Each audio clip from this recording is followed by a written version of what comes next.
Well, I will kind of start out by just giving you an overview of what you are looking at as a way of starting to think about what we'll be talking about today.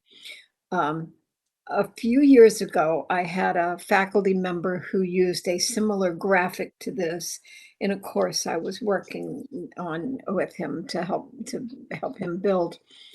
And it is completely amazing to me to take a look at these graphics. A minute on the internet, and this one is from 2021. And if you search online for Internet Minute, you will see them going back for several years, and to watch the changes over time is incredible. This one is an infographic that is combining some of the information from one of those that is a considerably busier graphic.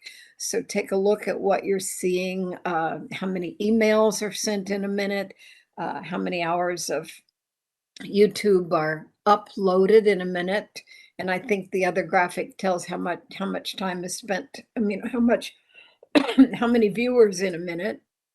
Um, there's online shopping. So, Lauri, what's some of the other things that are in the original graphic? Well, first of all, let me just go through. Netflix is on the left, and below that is Instagram, LinkedIn, WhatsApp, and Messenger. TikTok's at the bottom left. Twitch is the top right. Our online spending, the middle one with the flame, is Tinder. And then we have email and YouTube. But we have things like Facebook, 1.4 million more, 1.4 million scrolling at a time. We have, if you did Snapchat, 3.4 million snaps created in a minute. And Twitter, 200,000 people tweeting at one time in a minute.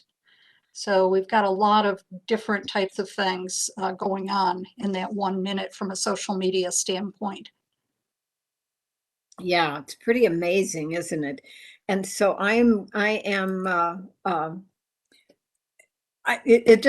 it boggles my mind to look at those graphs, and I go in every once in a while and look to see the changes and how they've changed over time. So we wanted to kind of start out with that graph so that you can be thinking about what in the world goes on in an Internet Minute. And then from that, we're going to give you the opportunity to think about how you spend, not your minute, but how you break the time up for internet. So, I mean, yeah, how you break the time up in your day, not just internet. And so, as you think about what you saw on the other one, if you were going to make a pie chart, and I've got it down that way, pie, because today is Pi Day, 3.14. But if you were going to create a pie chart of what your day looks like, uh, what of these things, family time, sports, your relaxation, what things would be on there, and think about the size of those pieces of pie on your chart. And trust me, I'm not going to ask you to share those with me, but you might want to jot down some of the things and try to get an idea in your mind about what your day looks like and how you break the time up in your day. And there's probably some other things that I didn't include on there, so feel free to make adjustments for yourself. So based on that, this is kind of just a introduction and opening. How does your day pan out? And that said, our topic for today is the idea of digital information literacy, and we'll tell you in just a few minutes why this is important. Well, just by the name, you could probably figure that out, but there is also some additional rationale. And so, as always, the contributors to this are you, because what you provide in this session is what is really makes it come alive for all of your colleagues. And so I will let Lauri introduce herself because she and I are sharing this today. Lauri. Hi, I'm one of your friendly FAU librarians over at Wimberley Library in Boca, and I'm also the instruction coordinator. So if you send in a request for a instructional session, it goes through me, and I get to know you a little bit also. This topic is one that I have been involved with from the standpoint of co-publishing, co-authoring a article on fake news with two FAU education professors, Ann Musgrove and Jillian Powers. And so this is something that I've been studying for and presenting on for probably the past 5 years, near and dear to my heart. Thank you. Thank you, Lauri. And as always, we are extremely grateful to have you and all of our library friends join us, because the wealth of information and the resources they provide for us is just amazing, just amazing. And I put down again over here, 3.14, today is Pi Day. So as we start to think about digital information literacy, not necessarily digital, but just think about what types or formats of assignments you assign in your courses. Okay, verbal? So I would want to know a little bit more information about what that means. What kind of a verbal assignment would that be? Maybe a presentation, because I think many of us assign research for presentations. What else do we have? I typically have discussion boards, but I also include concept maps and answer questions within the classroom. Certainly, yeah, a discussion within there. Written papers, of course, yeah. Flipgrid, yeah, absolutely. We love Flipgrid, and that falls into place with our well, they all fall into place with our topic today. So, and yeah, of course, exams and quizzes definitely have a place in our assignments. We know that we don't want to use exams and quizzes as the only assessment piece, but that certainly is. An annotated bibliography, yeah, definitely. Group projects and presentations, yep, some great responses. Group work using project management tools, all right. Oh, Nearpod and Seesaw, beautiful. And the reasoning for this topic has to do with the fact that that we are a Quality Matters institution.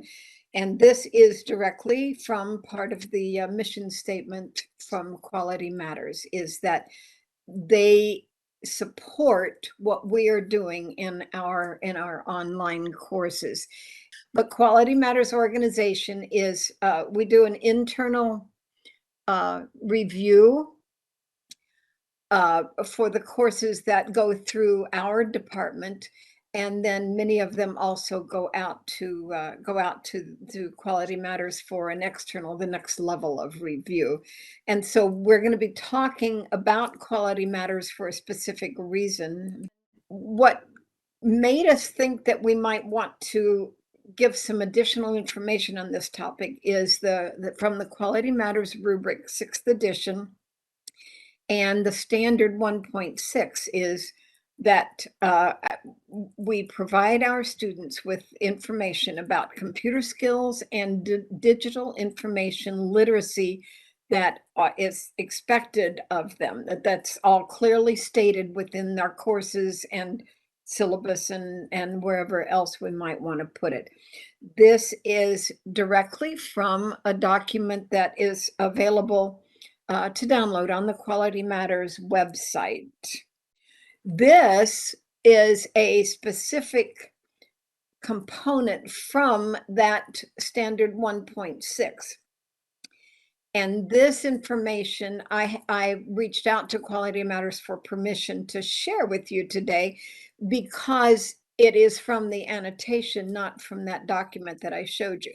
But I wanted to clarify, because we're going to go into more detail about it, that digital information literacy refers to the ability to locate, evaluate, apply, create, and communicate knowledge using technology.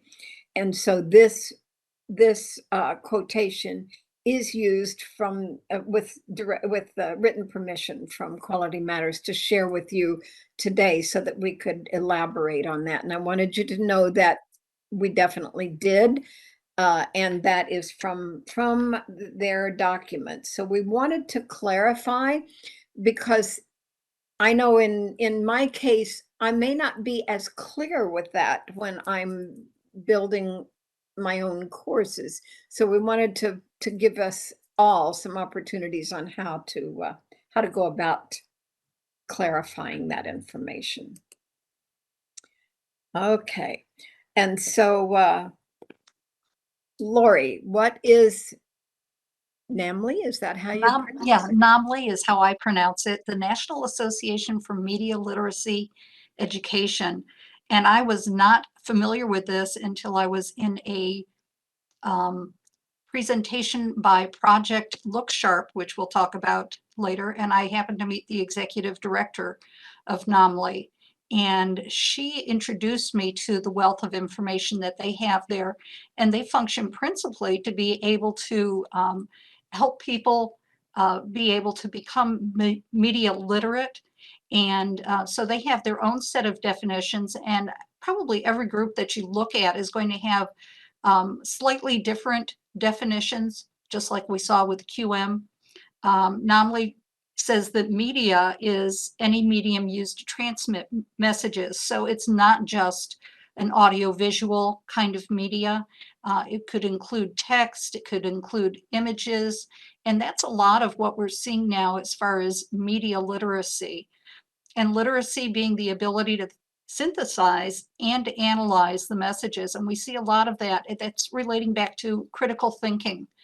And we've known for years that we wanted for our students to be able to be critical thinkers. So media literacy, combining those, is going to be the ability to decode media messages and the ability to synthesize, analyze, and then also produce messages. So this communication that you have is to be able to understand what somebody else has created, and then also to be able to produce messages, produce information that others are going to be able to understand what you're trying to tell them about. And I had not really thought until I'd started reading through some of these things about the fact that our communication and our literacy is that kind of two-way street. The things involved based on the Quality Matters definition includes these 4 plus what we have on the next one, but it includes information on how to locate where and how to find the appropriate information and online search tools. And that's when I go directly to Lauri and her colleagues, because they are able to guide my students through the actual search process and how to go about it without coming up with 456,000 responses. And so they are able to guide students in the appropriate way and how to find the appropriate information. So Laura, you want to jump in right there and evaluate? Yeah, evaluate. So There are several different types of evaluation systems that are out there. People may have heard of the CRAP test.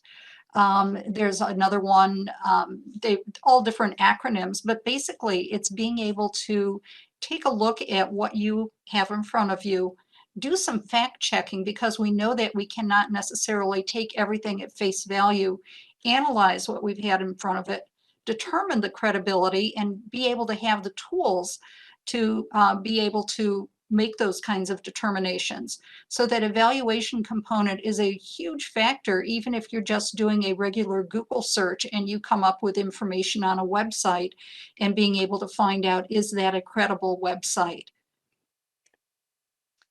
So Absolutely. Yeah. I'm sorry, I didn't mean to interrupt. Go ahead, my oh, dear. that's okay. I was going to say, and then one of the big things is we think of our students as being digital natives. But the reality is that they have to learn, just like we had to learn how to be good citizens. We've had to take a course before we got a driver's license to be able to understand. And so most of our students really need to be able to be given information about how to become digitally literate and to be able to apply that in a good way. And consequently, that digital citizenship includes, that includes appropriately applying, being intentional about making sure that our sources are reliable and credible sources, and applying also candles of a number of different perspectives in how we want to how we're going to share the information. We'll talk about that in just a moment too, and which leads us directly into the to the creation process. So when we create our own information, or when we are asking our students to create information, we want them, as well as ourselves, to be intentional about making sure that the information that we're using is informed, reflective, and engaging. And consequently, we are empowering our students to be able to communicate that information in an effective manner. So what we did not realize, or I didn't realize, that everything that we see and then everything that we share, all media messages are constructed. And it just didn't occur to me to think of it that way. But every medium that we use has its own specific characteristics, ways of taking a look at it, and consequently its own unique language. And those who create the messages that we look at through websites or through whatever other resources we have, all of that is constructed for a particular purpose. That there's values in everything that we see, and it's constructed to help to guide us into a specific way of thinking, which leads us, right, Lauri? Absolutely. I keep on thinking about how often now we're seeing in the news. Now, we've seen in the news for many years, especially in the Trump administration, a lot of things about fake news and can something be trusted. And now we're in this era with Russian invading the Ukraine, and we keep on seeing, have they manipulated things? Have they constructed things for a particular purpose? And what are they feeding to the Russian people that we're not seeing? What are we seeing that the Russian people are not seeing? And so we're seeing all this particular purpose that's described there, the values that people want to show, the points of view that they want to emphasize. And we all know, whether we are aware of it on a regular basis, that we have biases. So we lean one way or another. we're all victims of our own upbringing, of what we've read, of what we've thought, etc. So we've got biases, and there are some tremendous resources on biases. And your students may not be aware of the fact that when they're looking at something, they may be influenced by not only their beliefs, the values that they hold, their attitudes, but also the values that they have that they're not really aware of. So communicating something, especially when you are the person or group constructing the information, really have to be aware of all of those different parts of it. Here's another Slido question for you. What have you seen so far that could connect to your own discipline? What is it that you could include perhaps or not, but how does it impact your discipline? Oh, yeah, so we have those of us in the College of Education in sharing with our students who are planning to become teachers so that they understand it and can teach it to others. Yep, absolutely. Nursing, not a lot of room to adjust verbiage for content. Yeah, I want to know that the nurses have had specific guidance. And yet I see that they still have to be able to talk to the layperson. Yeah. So they have that communication also from that direction. Yeah, absolutely. So I appreciate your comments. Yeah. So someone's going to develop a course to teach digital literacy for all students. That's excellent. That's excellent. So now we're going to share some other information from Project Look Smart. It looks sharp, excuse me, which is what Lauri mentioned earlier. And this is from a particular document called 12 Basic Ways to Integrate Media Literacy and Critical Thinking into Any Curriculum. Newsflash, we're not going to talk about all 12 of them because there's a time element involved, but we also wanted to focus on a few that were a little bit more specific. So the first one has to do with just the general observation, how we ask questions, how we talk about thinking critically, and how we introduce our students to thinking about what they are actually seeing, because I'm not sure how many of us actually give any thought to what we're seeing on the internet, or giving any thought to determining how credible it is. Plus, we could each have different interpretations on what we're seeing. So one of the other ones was the influence of ideas by media, and comparing academic media that we're used to seeing, the resources, the articles, the journals that we see through the library, versus popular media, which is where most people spend a good bit of time. And we also think about our preconceived ideas, which are things that we have thought about, are based on what we have been reading or seeing. We want to get ourselves and our students into the habit of questioning the accuracy of the research, and then thinking of media as a pedagogical tool. So how we can use media when we can verify its appropriateness to find a variety of sources, encourage our students to look for different sources for the information that we're sharing, and then compare those things. And as Lauri mentioned, taking a look at what comes out in whatever media format about current events, because those probably are almost always biased in one way or another. So let's take a look at 3 more of them. We know that sometimes, especially if we go to some websites, and in fact, in the information the handout type information. There's even a set of, if you wanted to be able to show students websites that are definitely for a particular purpose and to mislead you. There are examples of that, but we know that there are sites that and people groups that want to mislead you. That is their purpose.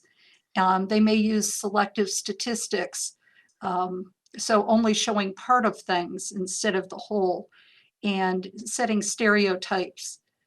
We also have the credibility and perspective issues that always have to be considered. Even if it's a source that you're used to using or you're used to looking at, that still can introduce bias or credibility depending upon who within that organization is speaking. So for that reason, we're saying go ahead and question all media. Don't assume that just because it comes from a particular source that you've been comfortable using, that it is necessarily going to continue to be for every single thing that you're looking at. And again, that thing of omitting, being selective statistics, omitting certain information. And we know that from everything that we're hearing about Russia and the Ukraine, that they are getting a lot of that in Russia where information has been omitted or information has been misleading, etc. And one of the easiest ways to do this is to compare information that you find, whether it's several different types of media, text, or online, whatever, but compare them, contrast the types of media. Are they all saying the same thing? Are you getting the same message? Have they come to different conclusions? Do you see that they're pointing different, they're looking at different points, maybe the same points, but they may be coming to different conclusions based on those points. And then getting students to be able to understand that there are strengths and weaknesses for every single type of media that they're looking at. Yeah, definitely, definitely. And then a couple more that we felt like were important to think about, um, is to take a look at the both the cultural background of the information that's being presented, as well as the potential cultural background of who's seeing and responding, reacting to that information, because that can be vastly different in there. And so the accuracy perspective of how how we're seeing those events, and whether or not, as we've mentioned, whether or not it's presented from a particular viewpoint. And the historical perspective that they mention in this booklet, which I thought was really interesting, is to think about ways that this type of information has been presented in the past. For example, in today's world, we see everything almost instantly, but that hasn't happened that way in the past. So how are those things different? What sort of a viewpoint would your parents or grandparents have gotten about similar types of situations? So think about it with a historical perspective.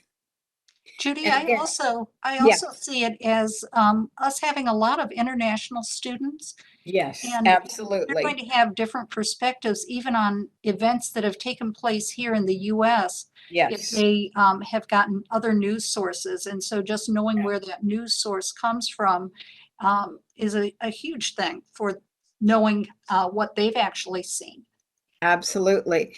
And then one of them, which is probably something that I had not thought about before, is using media as an assessment tool to identify false information, and to have our students summarize various media in various types of media, and summarize to see what's actually in there, and then take a deeper look for specifics. Are these things mentioned in that?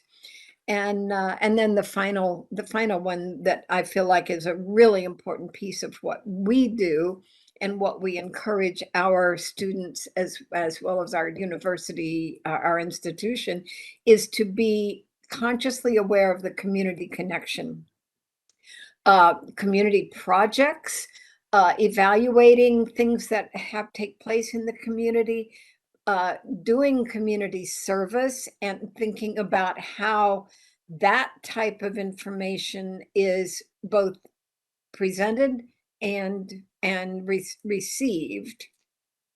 And then think about, as we're thinking about the assignments that we give, providing that really important community voice.